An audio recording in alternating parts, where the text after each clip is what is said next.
Amém, irmãos. Jesus é nosso Senhor. A mensagem de hoje está em 1 Coríntios, capítulo 5, versículo 7.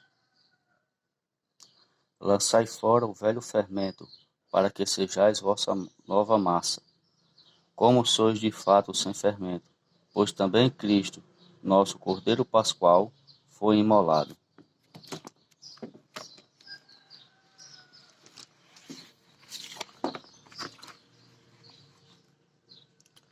Não sabeis vós que os que correm no estádio, todos na verdade correm, mas um só leva o prêmio?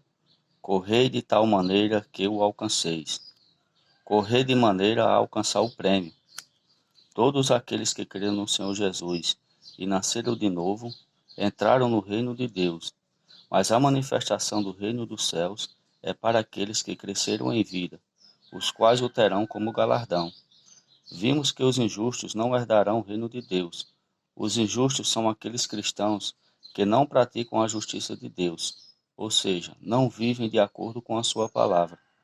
No versículo seguinte lemos: nem ladrões, nem avarentos, nem bêbados, nem maldizentes, nem roubadores herdarão o reino de Deus. Devemos ver que a palavra aqui não é entrar, e sim herdar. Isso refere-se ao galardão no milênio. Amados leitores, essa palavra é uma advertência para nós.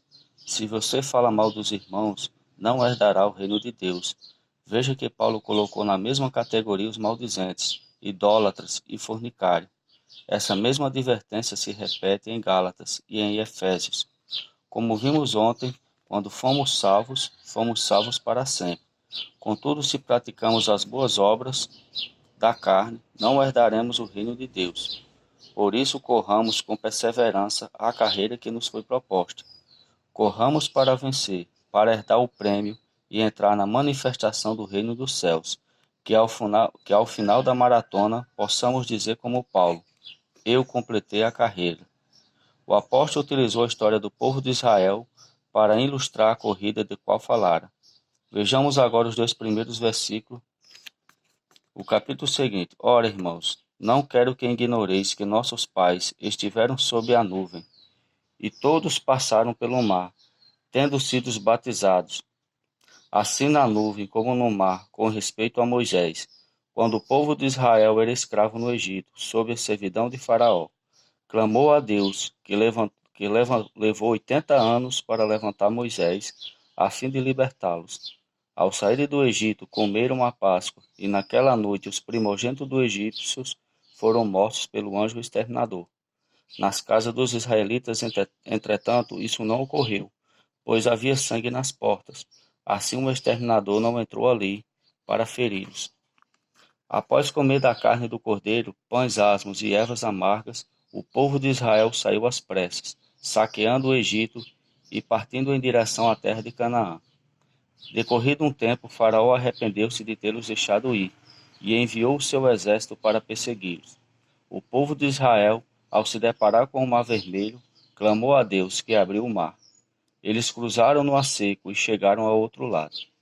No Monte Santo de Deus, o Monte Sinai, ali Deus apareceu e lhes deu sua palavra e os seus mandamentos, para o servirem e entrassem na terra de Canaã, onde o reino de Deus seria por eles estabelecido. E assim Deus teria uma expressão na terra. Essa foi a jornada do povo de Israel. Também antes de crermos no Senhor, éramos escravos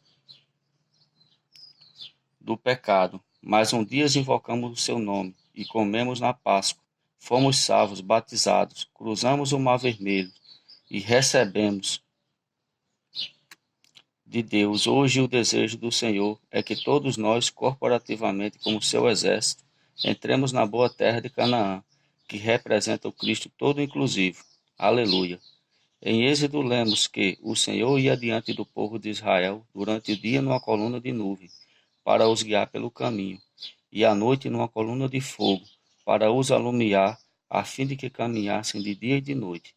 Querido leitor, em seu andar diário e coletivamente na igreja, você tem uma nuvem que o guia. O texto continua: nunca se apartou do povo a coluna de nuvem durante o dia, nem a coluna de fogo durante a noite. Quando a nuvem parara, o povo acampava. Isso significa que não era Moisés que determinava, mas o Espírito. Quando a nuvem se movia, não importava a hora, os israelitas levantavam o acampamento e saíam em marcha ordeneiramente, sem murmurações. Essa obediência trazia terror aos povos. Amado leitor, nossa unidade e unanimidade fazem o inimigo tremer. Aleluia! Sejamos obedientes ao Espírito e deixemos-nos guiar por ele. Amém.